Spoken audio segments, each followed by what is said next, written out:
Just some clarity on comments on college and the importance of it, or whether it's relevant, or um, everyone learns differently, whether that's learning in sport, learning in school, learning in college.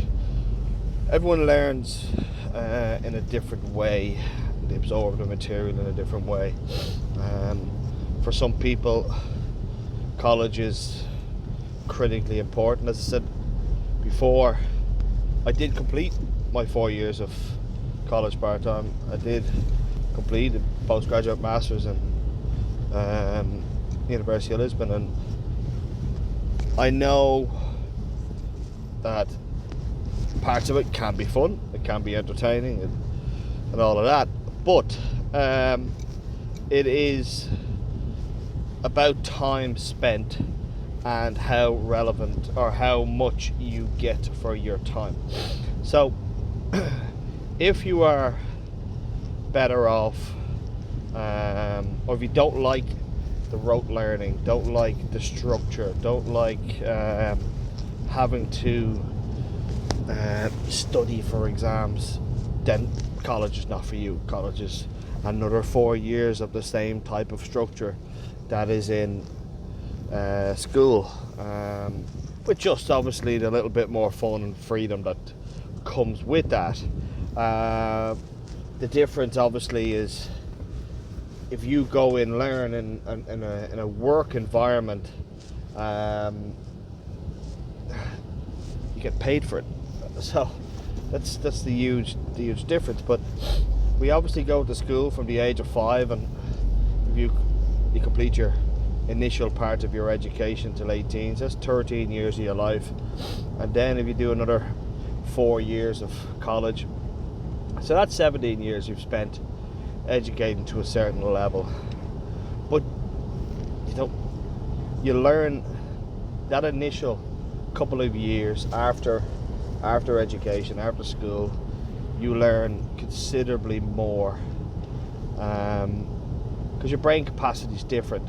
It's capable of absorbing a lot more material, a lot more information very quickly, and a lot more complex information too. Like, take it back to maths at school, Pythagoras' theorem. Now, I don't know how many theorems there were, 40 odd. I can tell you, since I left school, I've never once looked at nor understood a theorem, nor really seen the relevance of learning it. Now, there's people out there who probably do it within their job, and something to do with theorems is relevant to their job. I don't know, but I know for me it has zero relevance. The language in school, the French, could speak a little bit of French, certainly enough to get me out of trouble in France if I was there. But I probably learned over the couple of years of travel other parts of other languages, tiny amount of Spanish, and a little bit more German, tiny bit of Portuguese, and I mean tiny bits of each. But I've learned that through experiences. So when you look back at your school days and you go, did I learn anything from that? Business to me in the Leaving Cert was a great subject, just to give you an idea of business. Then I probably learnt more from my business teacher in school than I did in college studying business. So to me, as everybody's different how they learn, etc., as I've said. But going back, do I really think the 4 years that I spent had a massive impact? I don't really think so. Did I tick a box to complete the degree? Yes. Socially, yes, I ticked the box that I had gone to third level. Would I encourage my eldest now, who's 15 and completing the junior cert now in June, And would I encourage him to go to college? I'd encourage him to do something, not necessarily 4 years, but something in the area, in an area that's of interest to him, and then get out and work and get out and try something and maybe change job 6 months in or 12 months in, or just try and put yourself in areas where you'll experience something different and be able to make a decision. So it's not to be awkward to say it's not important. I said college is important for some people. College is relevant for other people. It's needed in certain jobs. It's needed in other careers, but it's not all down to the leaving cert, the junior cert, that you can't find those routes unless you do really well in those exams. It's not. There's a back door for everything. There's a year or two that you might do something else where you gain the experience to allow you to go into these courses. So let's take the pressure back off, that you've got to complete this really well. I remember a guy in our year in school, we're in fireworks nightclub at the end of it and leaving cert night. He was in tears on the stairs. He failed his leaving cert. Jeez, he only got 520 points, and I remember laughing, going, "Well, fuck you.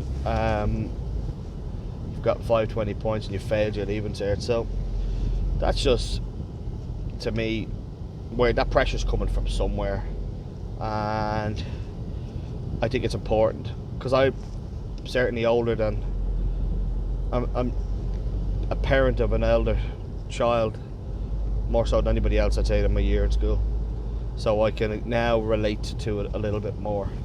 And I think we have to, at this day and age, 2020, to be able to look at it and go, what is important? Do you want to have a job that you hate? You hate sitting behind a desk. You hate working for somebody else.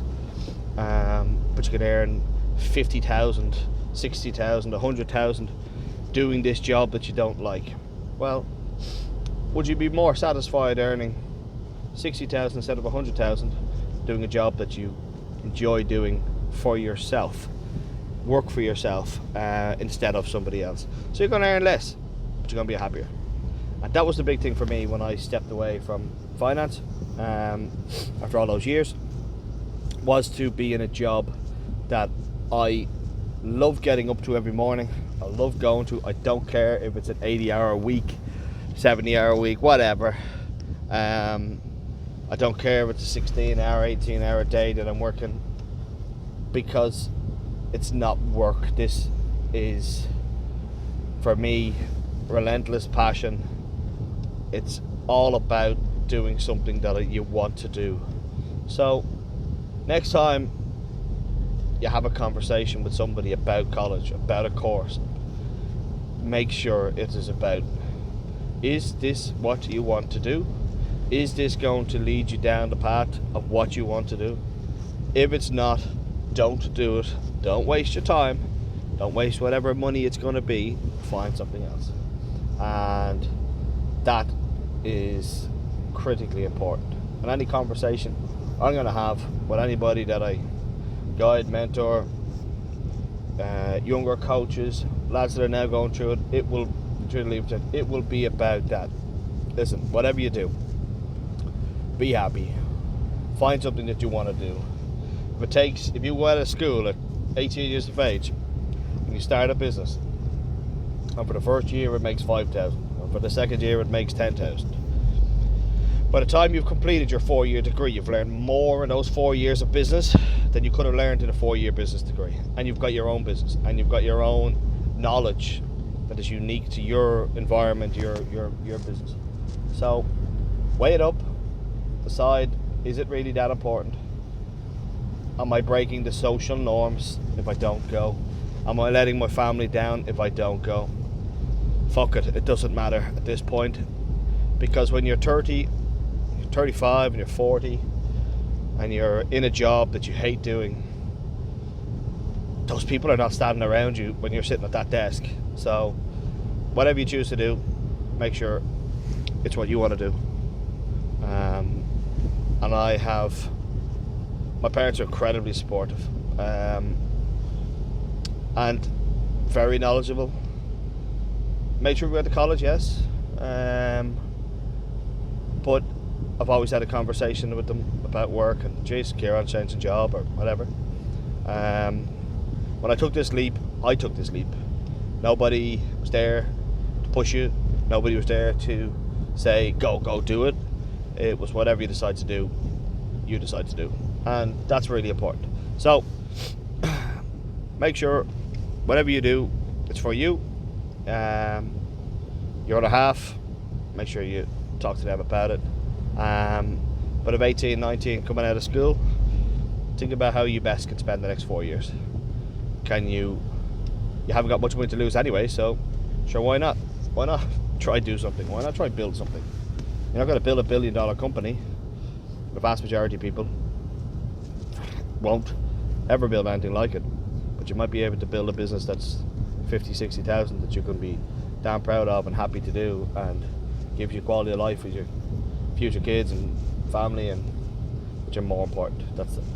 That's more important than any job that's going to pay you even more where you have no standard of life.